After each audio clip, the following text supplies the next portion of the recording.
Her husband's out partying while she is ill in bed. Is Princess Beatrice's relationship with Edo in trouble? Are her and her sister Eugenie being manipulated by ex-Prince Andrew in a desperate attempt by him to hang on to his status? Did Andrew bully them into making an appearance at Harriet and Peter's wedding? Will they really show up at Royal Ascot? And where do Beatrice and Edo go from here?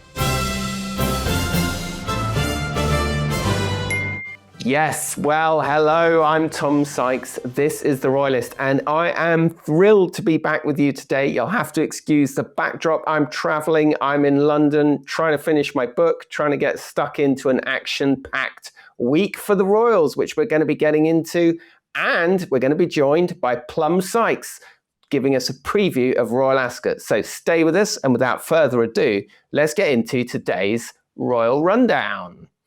So, here's what's coming up on today's show. First, we've got the Royal News update. Trooping the Colour on Saturday, a fabulous spectacle. I hope you all watched it on television and saw the pictures. It was a glorious day, but it wasn't all cheers. There were a few sneers too. I was there, and I'm going to tell you everything, including Princess Catherine's very stern look at some protesters.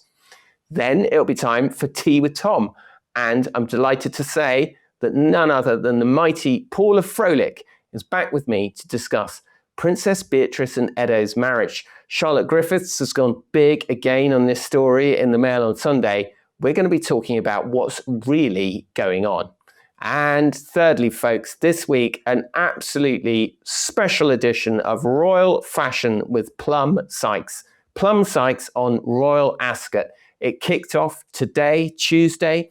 We'll be talking dress codes, enclosures, car parks, champagne, badges, high heels, shoes, block colours, and, of course, Beatrice and Eugenie.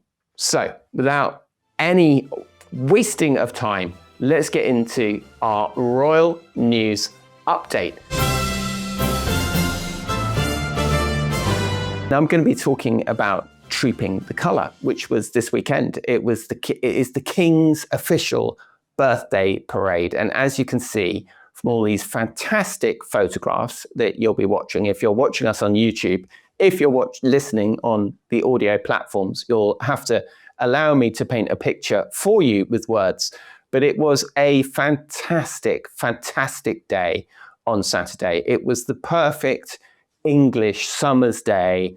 Blue skies, everybody in a good mood, and of course, interestingly, taking place the day before Donald Trump's 80th on Sunday. Quite a difference. In the White House, there was a cage fight.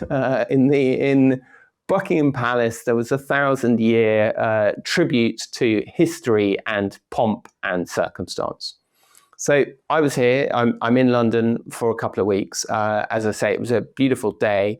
I went there to watch it all unfold, and it all went without a hitch. Well, almost, because there was a pocket of protesters from Republic, the anti-monarchy campaign group, who turned up with umbrellas, which I thought was very odd because it wasn't raining.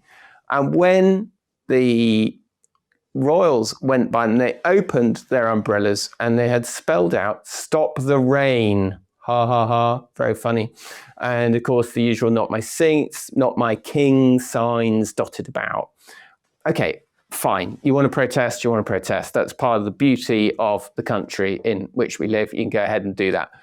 But rudeness, my friends, is another thing. And they were caught booing, and they booed at Catherine and her children when they drove past in the carriage, which I think, frankly, just made them look pathetic. And I just think that booing children is not a very good look myself. And personally, I think, plenty of people have quite a lot of sympathy with Republic and think that the monarchy should be abolished or should be reformed. I mean, I don't, but it's a valid position to hold if you can argue it politely. And I don't think that booing children is the way to go.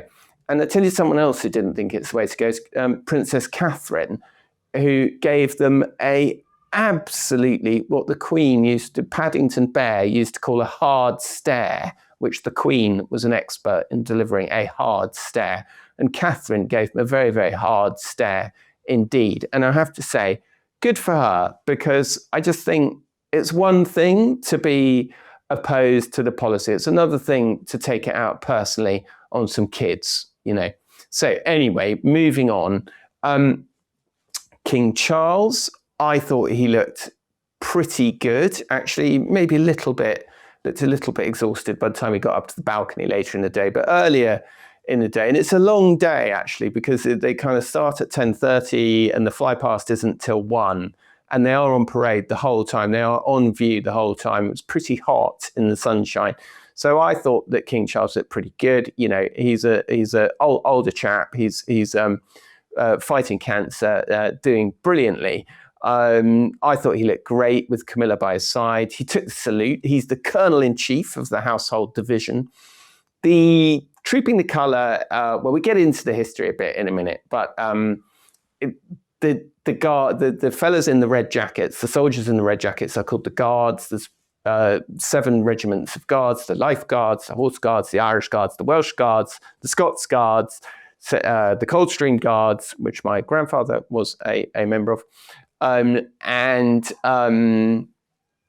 They are effectively the ceremonial, they are the part of the army that performs ceremonial duties. They are also fighting regiments. They are not like just strictly ceremonial, unlike the Red Arrows who fly over the top, right? They're the acrobatic corps of the RAF. They are strictly just the acrobatic corps. They are not a fighting regiment at all.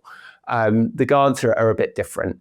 Their credibility and their legacy and their history is as fighting regiments.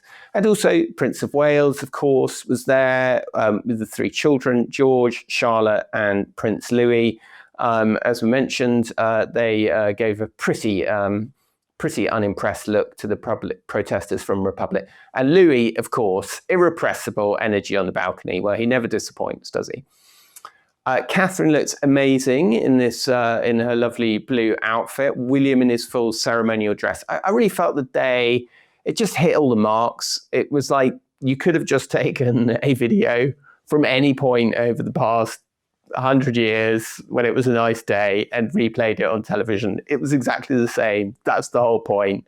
The massed bands, the precision drill, the thundering hooves, the crowd surging down the moor, the red, white, and blue contrails from the RAF fly past. It was a really good day. And I think what's so interesting about the treatment of the colour, and then we have Ascot obviously this week, it's the big kind of ceremonial events of the summer. Now, traditionally, what used to happen was that immediately after Ascot, the Queen would abscond for about 4 months to Balmoral and literally wouldn't be seen again. Now, they don't quite do that these times, but there's a sense of end of term. There's a sense of the end of term party about it. And they will also sneak out the royal accounts usually around this time when there's a lot of good feeling and nice pictures of the royals. And when the royals, importantly, are getting to write the narrative, because so often the narrative is being written about them. It's just everybody picking up on stories and what's happening in this and that and the other. These are the trooping the colour particularly is the occasion where they get to set the agenda, they get to set the timetable, and it of course also anchors the sovereign into the military traditions, which are so important for the royal family, that give it its legitimacy and credibility, right? The king is the head of the armed forces. The royal family, as I've often emphasized, is structured along military lines, right? You have to follow orders and ask questions later. You have to do what you're told. Of course, that was the thing that Prince Harry and Meghan found themselves ultimately unable to accept.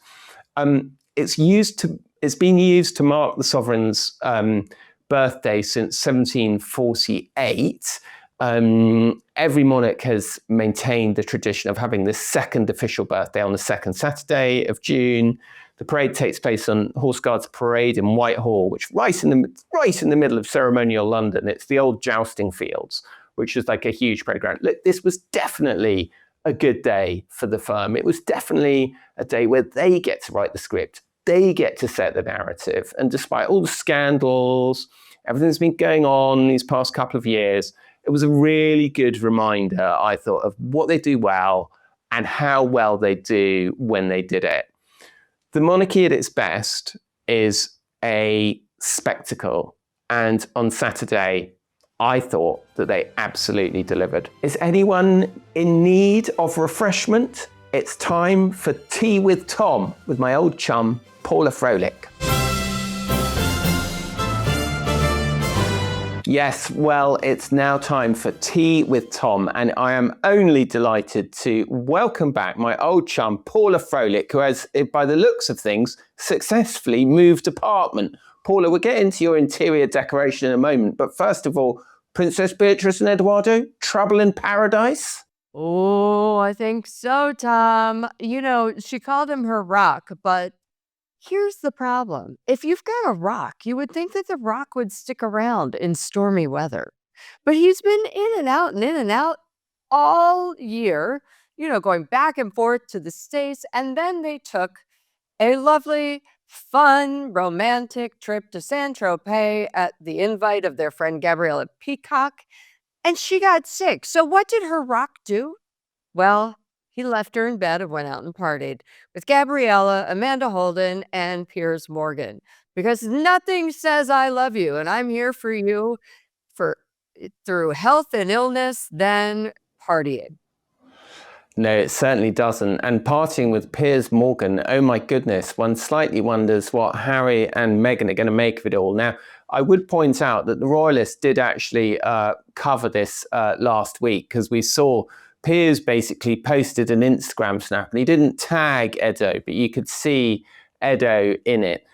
Charlotte Griffiths, of course, the social editor at the Mail on Sunday, very well plugged in, very well connected, a good friend of Prince Harry's, as we saw in the Daily Mail trial, of course.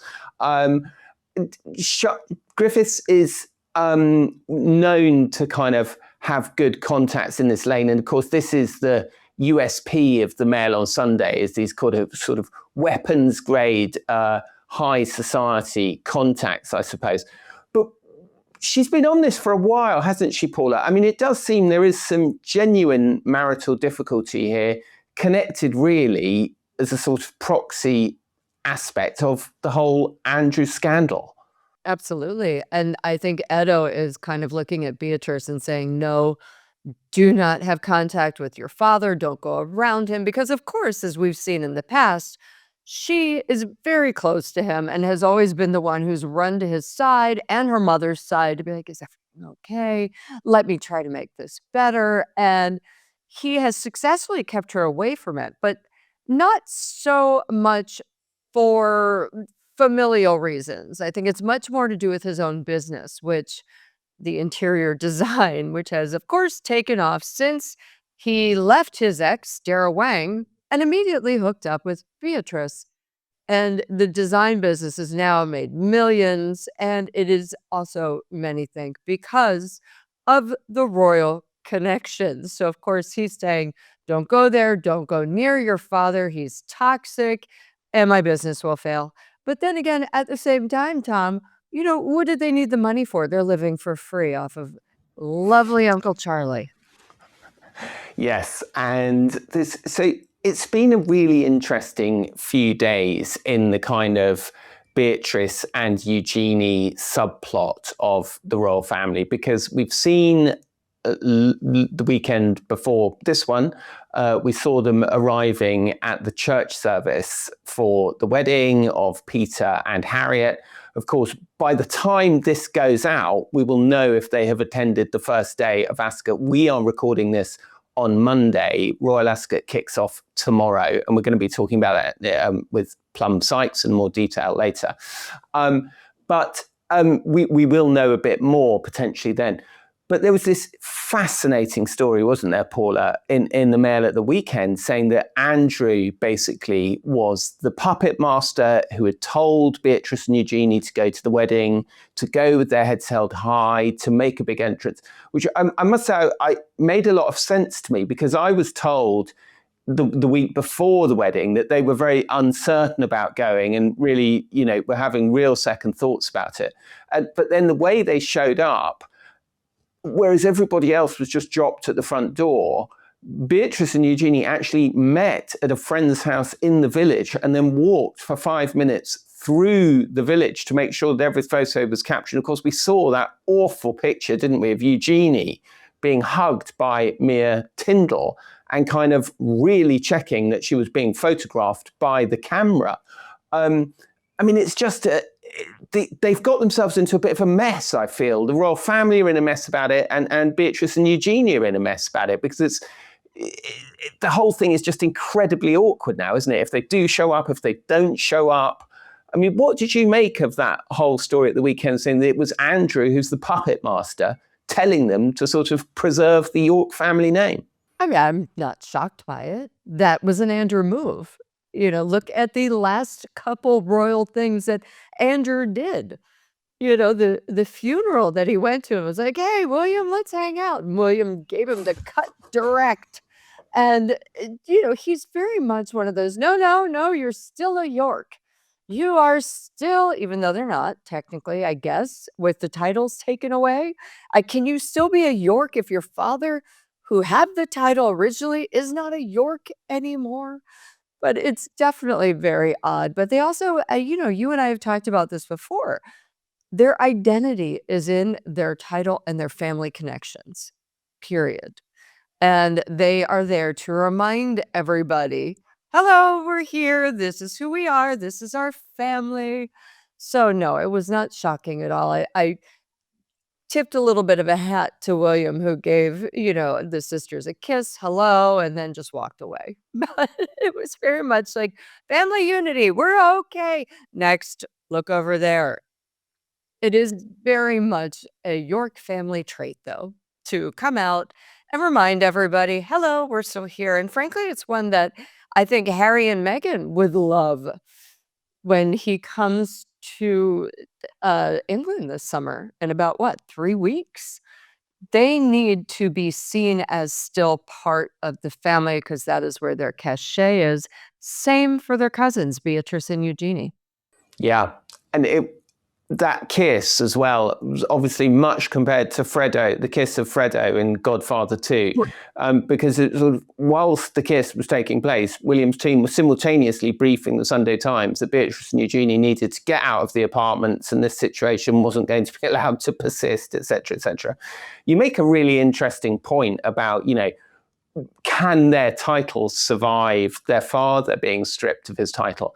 And the plan at the moment, as we understand, is, their roles are going to be completely unaffected. But of course, it makes a complete nonsense of the hereditary principle. If you're going to say that there is a hereditary principle, if you're going to say that there is divine right, which, I know they don't say explicitly, but they do still believe that, it just seems crazy to me to suggest that you can break the link in the chain, but the titles that hang from that link are unaffected. And the other thing that I think about it, Paula, where I think that actually in the end, all of the titles will go from the entire York family and their children, whether it's under Charles or it's under William, but in the end it will go. I think actually the precedent is there, because when Edward VIII abdicated, he had to, in his abdication statement, he gave up his title for him and all his heirs forever. Now, of course, they got a lucky break in that he never had children. Him and Wallace never had children. But it seems to me, when I see Beatrice and Eugenie, I'm just immediately reminded of their dad and what their dad got up to, especially all their involvement in the Middle East and all these sort of murky financial networks and all the mentions and the Epstein. I'm just like, it's time, guys. I'm sorry that, the sins of the parents should not be visited on the children. But at the same time, just in terms of what kind of image you're trying to present to the world, it just seems like a massive mistake to me to have Beatrice and Eugenie around. And also it seems like it makes them like gigantic hostages to fortune, because it's by no means guaranteed that nothing is ever going to emerge about Beatrice and Eugenie, right? Yeah, no, but there's a couple things I want to say about that, Tom. Number one, think about when the Duke of Windsor abdicated. right? The queen, or the queen was the princess then, but his brother, then King George, was being advised by, I believe it was Winston Churchill, who is quite smart and very could see furthest down the line. So, of course, he said no, and their children, should they have any, will not have any titles.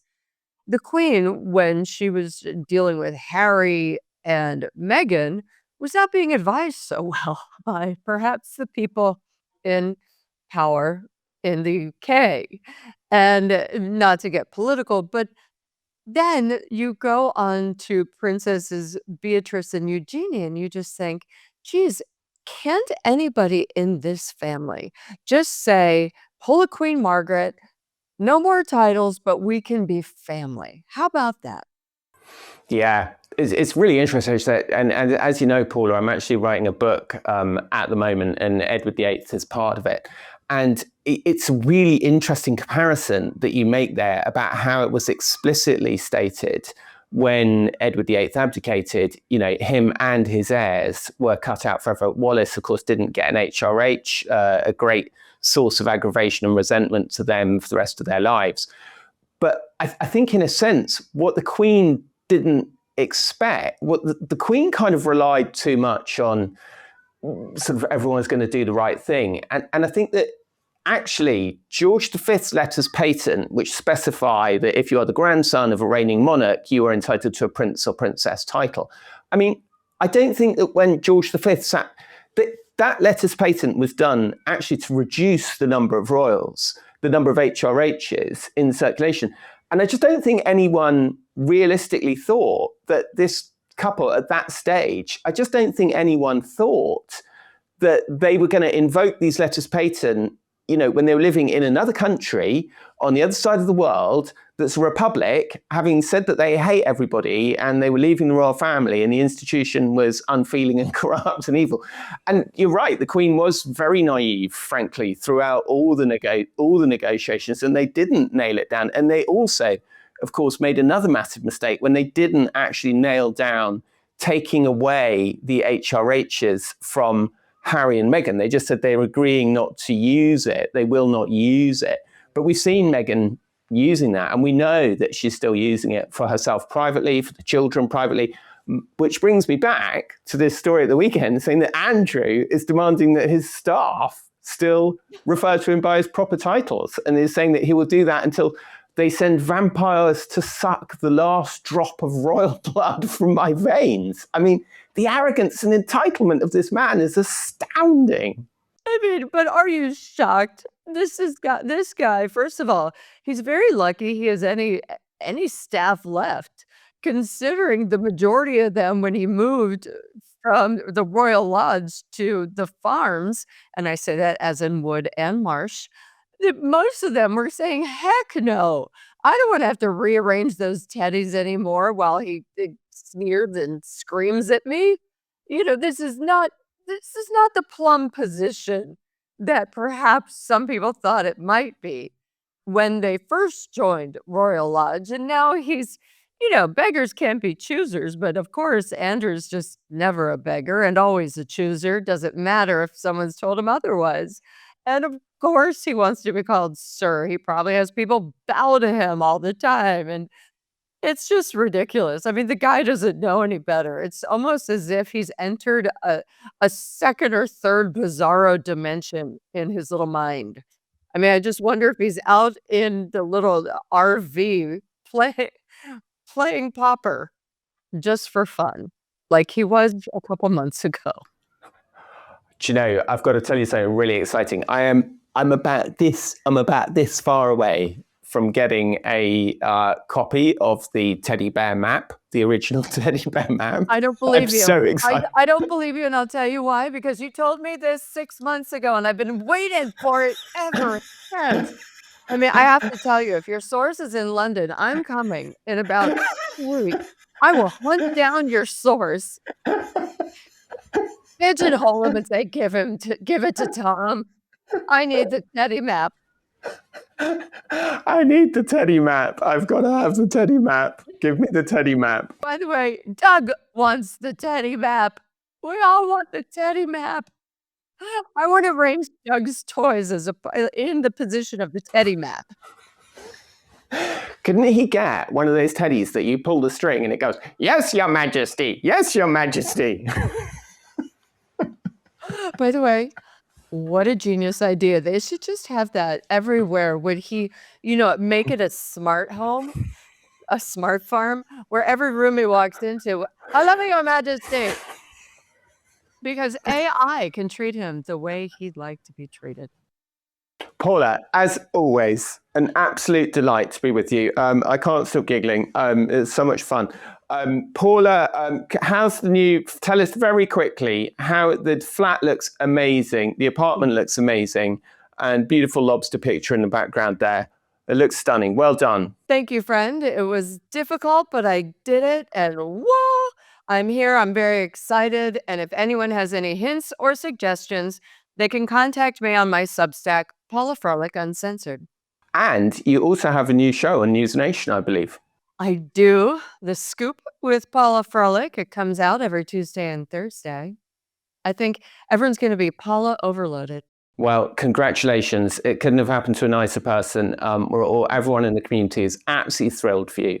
Congratulations. Paula Froelich, thank you so much for being with me. Thank you, friend. Okay, guys, now it's the moment that you've all been waiting for. She's fabulous and she's back. It's Plum's Royal Fashion. Well, folks, it's Royal Ascot today, and we've actually recorded this in advance. Plum Sykes, fashion expert, is going to be there for the Royalist, but I'm delighted to say that she's able to join us now to tell us all about what to look out for at Royal Ascot. Plum, you're actually going today / tomorrow. Yeah, I am going this week. And what I feel, Tom, is the thing about Ascot is it's about a strategy. It's about having a plan. And I'm not just talking about clothes. I'm talking about absolutely everything. Who you're going with, how you're getting there, what badge do you have, right? Which enclosure are you in? Which tent are you in? Even down to which car park are you in? Because number one car park has far higher status than any other car park there. And it's actually impossible to get a ticket to number one car park. Even yours truly could not get a ticket to a number one car park. So I have to park somewhere called something like Ascot B2 and walk to number one car park, which is actually not even really a car park. It's where people have these glamorous picnics. So maybe a few people can park in them. I'm not entirely sure. But I'm going to a lunch party in number one car park. Sounds so unglamorous, but it's really glamorous because guess who I'm going with? You're going to have to tell me. Prince William's third cousin. Third cousin. Why are you laughing? I know, it's spectacular. I'm really impressed with myself. I'm very impressed. So I've been invited by, she's called Daisy Natchbull. And Natchbulls, as you know, Tom, are part of the Mountbatten line of royals. And Lady Pamela Hicks, was she called, who was Pamela Mountbatten, died actually last week. And there was a very grand funeral at the weekend with all the royals looking really chic, I might add. Anyway, so I'm going with Daisy Natchbull, who's got this incredible tailoring brand. She's like the biggest women's tailor on Savile Row, which is pretty incredible. So I'm going with her. She's got a really chic table. But the rest of the strategy, once you've got the parking sorted, once you start in the traffic jam for 4 hours, 4 hours for the 2 or 3 miles to get from like Windsor to Ascot, whatever it is, then it's the clothing and the shoes. So where do you want to start, Tom? Well, I think we have to start with Her Majesty the Queen, of course, who always turned up at Ascot looking impeccable, always in the sort of block colour Angela Kelly, didn't she? And the Queen, of course, would always wear very comfortable, sensible, flat shoes, I think. Is that something you'll be emulating? So actually, after last year, when I wore high-heeled, spike-heeled stilettos, which broke in the grass because I kept sinking in, and which gave me honestly blisters like knives were chopping at my feet. I'm wearing loafers, Tom. I'm wearing a pair of loafers. So I'm wearing like a pale blue suit and flat cream loafers because I just can't take it anymore. And I do think that the real pros at Ascot, you kind of can spot them because they're dressed a bit more relaxed, a bit more comfortable. You still have to look really, really, really smart, okay? But if you wear spike-heeled pointed stilettos like I did last year, you're just an agony. So you're right. The Queen always wore like block-heeled pumps, which I think she got from somewhere like Ferragamo, which has and Princess Anne, always the same. Princess Catherine wears she wears a lot of high heels. I don't know how she manages it, but they're block heels and they're from Gianvito Rossi, in case anyone wants to know. Or the other brand that she's worn quite a lot is Jennifer Chamandi, who is in Mayfair, who is the only shoemaker in London who I know who will make a couture shoe, which means that they will make a last for you, for your foot, and they will make a shoe out of the same fabric as your dress if you really want them to. So that's pretty amazing. So she just sticks to a couple of shoe brands, but the Queen, as you say, block color head to toe. And actually, when you look at the pictures of the Queen in that block color, and sometimes you might think, or at least I would think, gosh, it's a bit uncool, right, to wear all bright red or all bright yellow. But then when you look at people who are wearing multiple different colors, right, at Ascot, for example, like Eugenie and Beatrice, where they do a green hat with a purple dress, it looks very, very heavy and messy and over the top. And interestingly, Princess Catherine also only really wears one colour or maximum two colours. So she'll wear a hat and a dress and shoes that are same colour or one or two. So navy and white is the two colours that she'll mix. Cream with a little bit of brown. She might mix those two.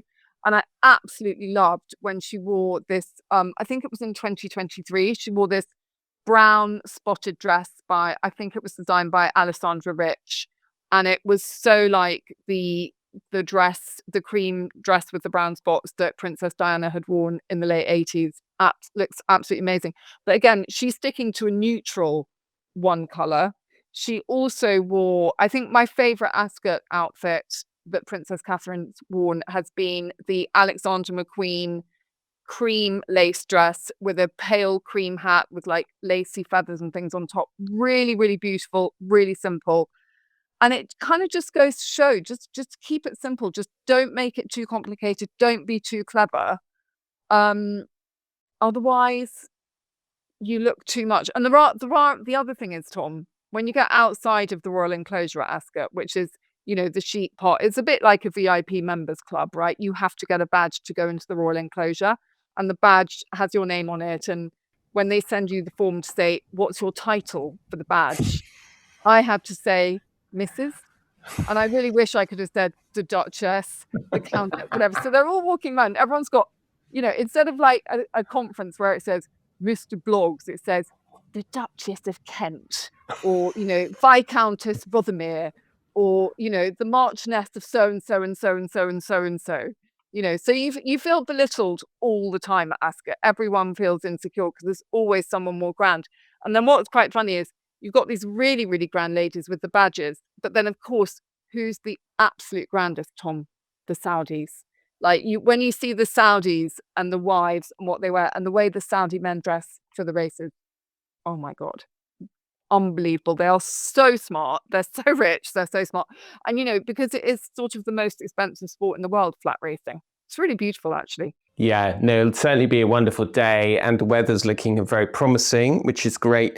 There's a lovely photographs, aren't there? If you go back in time a bit, it's an interesting way to sort of take the temperature of the fashion, look at fashion through the ages. I mean, I think lots of people remember the picture of Diana in the kind of polka dot dress. Again, as you say, sort of very simple, very, very chic, but I think for a lot of people who thought of Diana as being a bit of someone who was able to sort of prove that thing of, elegance and style sort of never go out of fashion, do they? I mean, because she could actually be wearing that this year and she'd look pretty good as well. Yes, exactly. And funnily enough, that sort of slightly 80s look, because of Rivals and these kind of TV shows that are channeling that look, it's kind of becoming chic again. And there was a lot about the 80s that was really chic. It was very modern. It wasn't kind of nostalgic, it wasn't everything was kind of new and quite angular and quite sharp, which is really flattering. And then of course Princess Catherine then wore a polka dot dress a couple of years ago, which was extremely similar by Alexandra Rich, which also looked absolutely incredible. Really, the only difference was the hat. And apart from that, they looked pretty much identical. Also, I think that long sleeves are really, really great in the summer. I think anyone who's tempted to reveal their arms after the age of 35 should be warned seriously not to go there, and that they should forget about short sleeves, forget about cap sleeves, just wear a long sleeve and you will look 1,000 times more elegant and glamorous, and you don't have to do any workouts to get your arms to look nice. Zara, of course, very horsey, always looks very at home and very natural at Ascot. There's a nice photograph of her actually wearing a custom teal silk dress by Claire Misivani with a matching Juliet Botterill millinery hat. I mean, it's definitely a slightly more punchy, isn't it? It's a bit more dressed up, but it's still a bit, don't scare the horses, right? That's basically the idea, isn't it? Yeah, you don't want to look too garish, and it's very easy when you put on a hat with a great big rose on it in a bright color to look garish. But funnily enough, I always think that Zara Phillips looks very appropriate for every occasion. She always looks a little bit Sloaney, but she's very good looking. She's got a very beautiful face and everything. And the blue outfit that she wore with the hat, it's actually really, really chic. And slightly, the ruffled collar reminds me slightly of Anne Boleyn, which I think can only be a good thing. It's very royal, isn't it? It's very royal. But again, what's funny is that her mum, Princess Anne, again in that same year when Zara wore that, is also wearing pale blue, but it's a very, very old coat. But it looks fabulous. And gloves. I love the fact she's wearing the white gloves, which most people wouldn't bother with now. That's very, very correct, very polite. And I think one of the things about Ascot is there's a lot of rules and regulations about what you can wear and you can't wear. There's rules about the size of the hat, the size, the minimum size. There's rules about if you do have bare arms. There's rules about how thin the straps can be over your shoulder. They have to be at least 2 inches wide. So it's, they take it all very seriously. And I actually went to get a hat the other day from Lock & Co. And the woman who was selling me the hat kept going, "Which day are you going?" And I said, "I'm going on Thursday." And she said, "Oh, okay. Who are you going with?" So I said, "Oh, I'm going with David Natchell." I thought, this is really, really odd conversation to have with someone who's selling you a hat. And then I said, "Why, actually out of interest, why are you asking?" She said, "Oh, because we keep a list of everyone, what day they're going on, who they're going with, and what hat they bought, so they don't show up and bump into their friend wearing it." And I thought, wow, talk about customer service. Amazing. Isn't that sweet? It's the most PG Woodhouse thing I've heard for quite a long time. I know. So it's still very like that. It's still very, very old fashioned. And then there's also a sort of what's quite funny about Ascot and all of these kind of social occasions, there's a kind of hierarchy of, boxes, tents, marquees, picnics, who's you're going to. And obviously the most expensive and the grandest thing is to be in a box, as close to the king and queen as possible. So if you have the box next door to the king and queen and you can say just an aside, but loudly enough for everyone else to hear, "I'm just going to see Camilla. I'll be back in 5 minutes, everyone." We know what that means. It means I'm really good friends with the king and queen. So that's it all becomes, it's all about proximity to the royals at Ascot. It's really funny. It's like a micro universe where suddenly royalty really matters. Like you're in the court and then you leave and then you forget about it. I totally agree. It's one of the last expressions of the kind of old-fashioned court, and of course, it's very much symbolised in their arrival every day in these coaches that come up the straight mile of Ascot, and it's a wonderful. Wonderful occasion, very old-fashioned. It feels like that 1,000 years of history, feels very kind of present, very sort of viscerally there. And as you say, the sort of accessibility of the royal family on the day is pretty unique, because I mean, there's lots of events where you can go and stand behind a fence and mingle with the royal family, or you can be involved in a charity or whatever, and you can hang out with them. But the sort of, and it's not, look, I'm not saying that you're going to be rubbing up at the bar next to Willie and Catherine, but that there is a sense of informality, that they are floating around and you might bump into them on the way to the toilets. Do you know what I mean? Yeah, well, or actually on the way to the betting stations. Because outside all the smartest boxes, they have little mini betting stations absolutely everywhere. And obviously yours truly does not really indulge in gambling, or at the most I'll gamble like £10, which is very old fashioned. But that's what everyone does at Ascot, is this kind of high-low thing of like the champagne, the rolls, and then like, oh my God, we've got to put £20 on the next race on the favourite.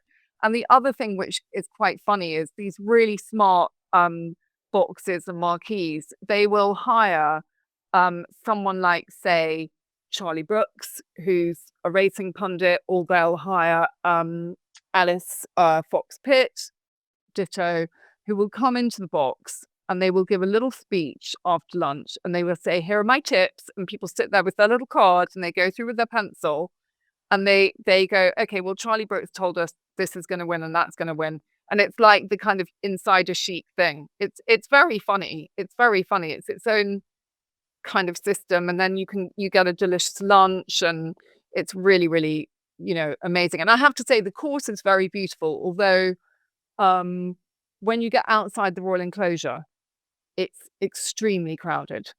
That's my only sort of criticism of Ascot, is it is a little bit, busy, but then people like it. It's an amazing occasion. Yeah. Now, one of the questions that I'm going to be looking at carefully this year is what kind of role and what kind of reception Beatrice and Eugenie are given. Obviously, we're not in the business of making forecasts here on the Royalist. And as I say, by the time this goes out, we will have had Tuesday. Now, I think I will stick my neck out and say that I think we're probably unlikely to see them on Tuesday. We'd be more likely to see them on Ladies' Day, which is the Wednesday. And of course, the other question is, do they just attend? As of course, like anybody can apply for a ticket for a badge for the royal enclosure through the appropriate networks. And in fact, that's a good point. We might get into that, how you actually get a pass. Not just anyone, Tomsky. No. Not just anyone. So how do you actually get a pass? Because I've always got a media pass. But yes, so to get into the royal enclosure, you have to be accepted to the royal enclosure. You have to apply. It's a bit like a members club. I haven't applied to the royal enclosure. Daisy Natchball has. So I said to Daisy when she invited me, do you know what, darling? I'd love to come, but I do not have a badge to the royal enclosure. And she said, I'll sort it. Because guess what? She's third cousin of the Prince William. So she probably just got on the phone. Yeah. But it's not easy. It's not easy to get a pass to the royal enclosure. And once you've got one, or however many you get, you have to keep getting them year on year, or else you get to the back of the list again. It's a bit, it's the same as these very good Wimbledon tickets and things like that. It's all a members club. I'm afraid England is all about members clubs, But on the Beatrice and Eugenie thing, obviously I have been thinking about that a lot, Tom. I mean, it's a weird one, right? So I'll tell you what I think and what I've been hearing. So I was told initially, before Peter and Harriet's wedding, that they were very unsure about where to go. They were totally having second thoughts. But then you're told by other people, and indeed by yourself, that they're out and about everywhere, that they're very much putting their best foot forward. Then there's this extraordinary story in the Mail that I actually talked about briefly earlier with Paula about how Andrew had kind of effectively been a kind of puppet master to encourage them to go to Harriet and Peter's wedding, and is presumably encouraging them to go to Ascot. And of course, there's been briefing and counter briefing saying, well, they're not invited, they are invited, they will be, they won't be. And I mean, look, obviously it's a free country, and people can do what they want, and the king can do what he wants, and the king is the king, and he can have whoever he wants around him. But I just, from my own perspective, I just feel that maybe a year off from going to Ascot and being king queen might be sort of courteous from their points of view. Anyway, I don't know. Well, do you know, it's such a funny thing because look, okay, they have a nice flat in the palace. Like lots of the other nephews and nieces, they're all living off the crown and whatever it is, and people are annoyed about that. But I think that because they're the children of Andrew, they're like the middle of a media feeding frenzy. And I actually think it must be absolutely awful for them. Whether you think they're good or bad, it doesn't really matter. But they haven't, they've just had the unfortunate accident of being Andrew and Fergie's children. So if they don't go, they're damned. And if they do go, they're damned. They can't really get it right. But if I was them, I would think twice about this year. I agree. I think this year it would be good not to, because the problem is when they appear, it means the Mail can write that story again about them having the flat in St. James. Is it St. James's Palace or Kensington Palace? I can't remember. One each. But okay, let's assume that they let's say that they've decided they do want to go. What would be what clothing? They need a bit of styling. Let's be frank. Their Ascot looks have not always been the best. What would your advice be to B and Huge if they were saying, no, actually, we are going to go? The thing is, they'll want to go because it is their scene. It's their social scene. All their friends will be there and all their family will be there. But I agree with you, Tom. Some of their Ascot outfits have been what can be described only as gopping. As what? Gopping. What does gopping mean? It's a very Sloaney word for not good. Gopping. Absolutely gopping. Very PG Woodhouse. They've... It's okay, you can laugh. It's fine, Tom. It's fine. So there's been some gopping outfits, some gopping Sloaney outfits, because they're very tempted by frills and fuss and bows and roses and bright colours and great big Philip Treacy hats with prongs sticking out of them in completely inappropriate, unflattering places. And I think that what they need to do is pare it back, get into like a little navy dress, put on a straw bow tie, just wear like a school uniform as if they were going back to school. They'd look really chic with the red hair and, the red lips and everything. And just try and be low key. But I noticed that B at the wedding was wearing like a very expensive Amelia Wickstead dress, covered in flowers. It's a very identifiable dress. It's like a $3,000 dress, So they're not really trying to be wallflowers at this point. But I think they should be very, like, even if they haven't done anything wrong, whether they have or they haven't, they need to play it cool and be really humble and respectful, because of the fallout is terrible. It's absolutely terrible. I suspect that the compromise will be that they will come. I very much doubt they go in the carriage down the Straight Mile with the King and Queen in the carriage procession. That would certainly be a real moment, a real talking point. That would be my suspicion. There's a helicopter pad opposite the grandstand. So they can take a helicopter from Windsor Castle or Kensington Palace, wherever, and they can just land there and they can just sneak across the racecourse and no one would know. No press would see them. I mean, unless someone pointed out that's the royal helicopter. What are some really good brands that are going to be seen everywhere at Ascot this year? And what of those brands are your particular favourites? If people were thinking of buying one or two things that gave a bit of an Ascot vibe or what have you, what are the brands that you think are really chic and really cool that maybe everybody wouldn't completely know about, that are a little bit inside? Well, I think actually Amelia Wixted, who I just mentioned, is one of the go-to London designers for Ascot dressing. And literally they know every single rule about how long the sleeves should be, how much arm you can show, how long the dress can be as well. Because I don't think you're allowed to wear a mini dress as far as I recall. You can wear a trouser suit as a woman. And you do see quite a lot of people wearing like things like from like Daisy Natchball's brand, which is called Natchball. She does the most amazing, linen trouser suits. Julieva Heritage does really beautiful Italian tailoring, soft linens, all that kind of thing. But I think probably the brand that obviously we all know about, but that will be most in evidence among the sort of super rich will be Chanel, because that has been the brand that has been the most successful this year in terms of image and design.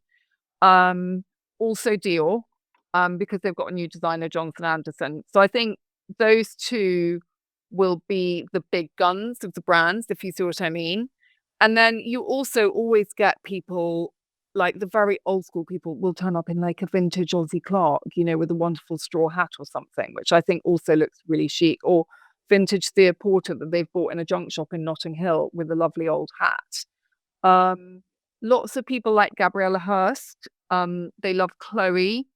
And then shoes wise, I think Ferragamo is a brilliant choice because they have the original classic block heel that you're not going to kill yourself in on the grass. Fantastic.